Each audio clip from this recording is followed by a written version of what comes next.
ሁሉም ቃሉን ሲሰጥ በአዲስ አበባ ዩኒቨርሲቲ አንድ ወቅት ፕሮፌሰር መራራ ጉዲና በሚያስተምሩበት ክፍል ውስጥ የቀድሞ የፖሊስ ኮሚሽነር የነበሩት አቶ ወርቅነህ ገበየው ተማሪ እንደነበሩ ይታወቃል።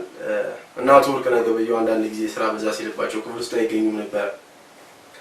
ፕሮፌሰር መራራ ጉዲና ደግሞ ይህንን አጋጣሚ እየጠበቁ ክፍል ውስጥ የተገኘውንና ያልተገኘውን ተማሪ ለመለየት በሚል ስም ይጠራሉ እንዲህ በማለት ወርቅነህ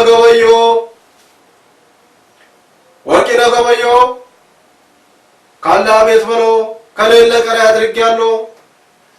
ወርቅነህ ገበየው ሊባርጉ ተማሪዎች ምስክር ናችሁ፣ በኋላ በሌላ እንዳያዞርብኝ። እነሱ ትንሽ ነገር ነው የሚበቃቸው። አሁንም ካለ አቤት ብሎ ከሌለ ቀሪ አድርጌያለሁ። ወርቅነህ ገበየው የመጣው እንታ እንግዲህ ቀሪ አድርጌያለሁ። ሁሉም ቃሉን ሲሰጥ አንድ ወጣት በጣም ከመጠን በላይ ጠጥቶ ሰክሮ እየተንገዳገደ ከላይ ከ6 ኪሎ አልፎ 4 ኪሎን አልፎ ቤተ መንግስት አጥር ጥግ እየታከከ ይሄደ የቤተ መንግስትን በር ለመክፈት ይታገላል።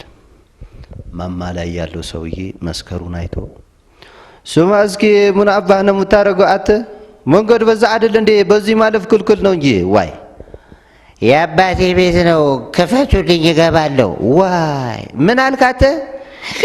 የአባቴ ቤት ነው እንደፈለኩ እገባለሁ ክፈቱልኝ።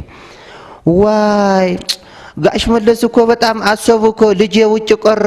ዋይ በሐሳብ ቁጭ ብለው እኮ ነው እንቅልፍ እንኳን አልተኙም። በልና ግባ እስቲ ክፈቱለት።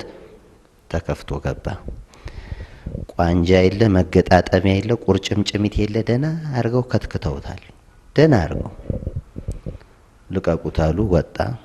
ስካር አለ፣ ቫይብሬት አለ። ማማ ላይ ያለው ሰው የቀለኛ ነው። ስማ እስኪ ቁልቁል እያየው ነው። አሁን አባትህ ማን ነው? ጋሽ ግርማ ወልደ ጊዮርጊስ ነው።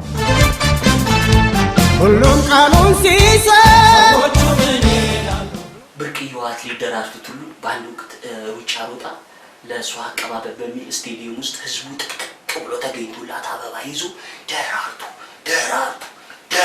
ይተዋል። በቃ ህዝቡ እያፏጭ ምናምን በደስታ እየተቀበላት በነበረ ሰዓት የፕሮግራሙ መሪ ወጣና ክቡራትና ክቡራን አንድ ጊዜ የከተማችን ከንቲባ ወጥተው ንግግር ያደርጋሉ ብለው ልክ ከንቲባው ሲወጣ ስቴዲየም ውስጥ የነበረው ፉጨት ቀነችን በቃ ቤት አድርጎ በቃ ስቴጅ ሲባል ወዲያውኑ ፕሮግራም መሪው ሮጦ ሄድና ከንቲባውን ያስገባና ማይኩን ተቀብሎ እባክሽ ደራርቱ እባክሽ አንድ ጊዜ ህዝቡ ጸጥ አሰኝልኝ፣ አንቺ ምታያቸውን ይሰማሉ። ህዝቦች እባካችሁ አንድ ጊዜ ጸጥታ